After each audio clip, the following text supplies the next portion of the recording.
Sure. So we're in actually an example right now. Thank you very much. We're actually having an example of the sort of thing that the internet allows us to do despite the fact of pandemic. But I want to give a different example. This week, I had the terrible misfortune. A colleague of mine from a few years ago died very suddenly. Young man, and his family is spread all over the place. And the travel restrictions that are a necessary fact that we're facing today are meant that they couldn't come together for the funeral, which was in Ottawa in Canada. So, we used the internet. We gathered virtually. It was not the same thing, of course. It's not the same. But it gives us the ability to reach out and to try to restore some sort of normalcy in an era that is extraordinarily challenging for every person. So I think it's really important to remember that this is the kind of thing that we can get from the internet, an advantage that we just didn't have in any other period of our lives. If this had happened, 20 years ago, 30 years ago, it would have just been devastating. Nobody could have reached one another. Nobody could have shared, their reminiscences of my colleague. And it was very affecting. And I think that this is something that we must remember. The internet does provide us with these opportunities that we just didn't have otherwise.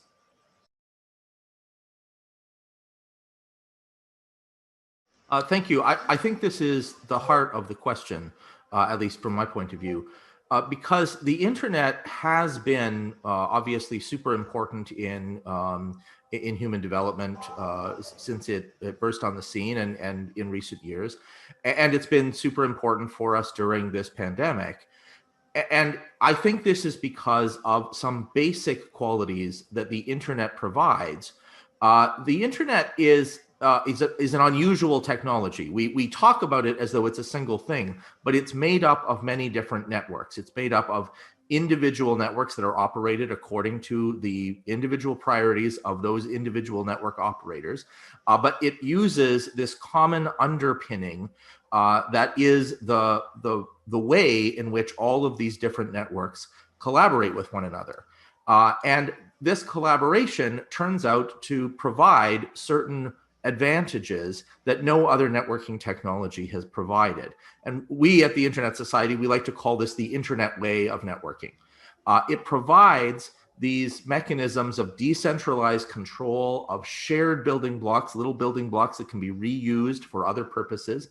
It has this common language of protocols, and it creates an organic and open expansion of interconnectivity because you get innovation without having to get permission from any central authority. Those are the fundamental properties that give us the advantages that the internet provides. It allows new ideas to come to the fore without a great deal of centralized planning. And that has meant sometimes, of course, disadvantages. It has meant that there have been inventions that we find disadvantageous.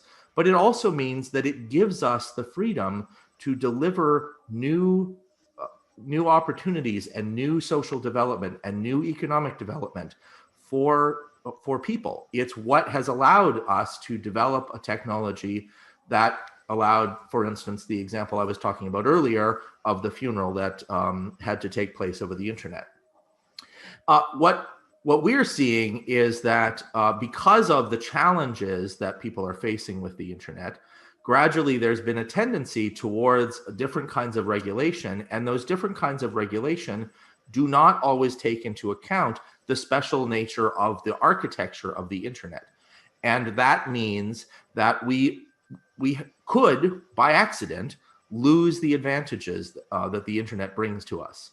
We could do it just through well-meaning, well-intentioned attempts to try to solve the problems that we encounter.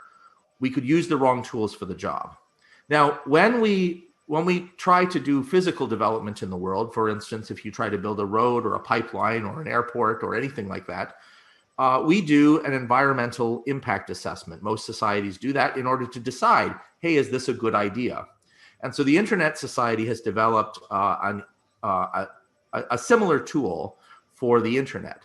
We have developed this internet impact assessment tool, and that allows similar sorts of evaluation of policy proposals in order to decide whether a given approach to solving social problems is the one that's going to be most advantageous for the rest of the development of the internet, or whether it will be harmful to it.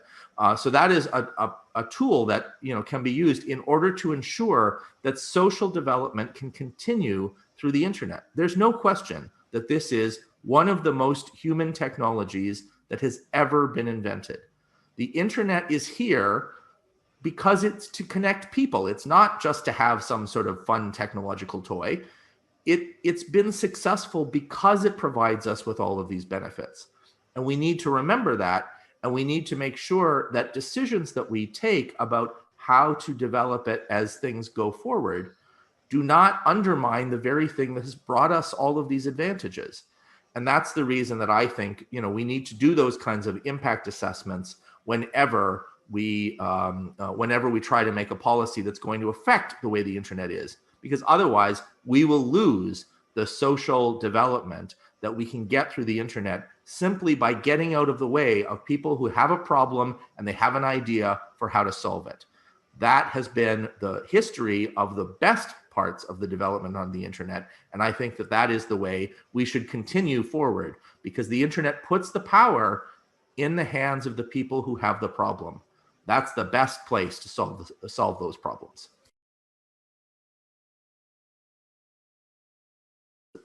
Thank you so much. The Internet Society wants people to be able to do the evaluations that they need to in order to figure out whether various policies are the right ones. So we will continue to develop case studies of the of various policies in order to determine how they fit with the internet way of networking. And we're very happy to work with anybody in the world who wants to do those analyses of various proposed policies. So that's the commitment that we're willing to make right now.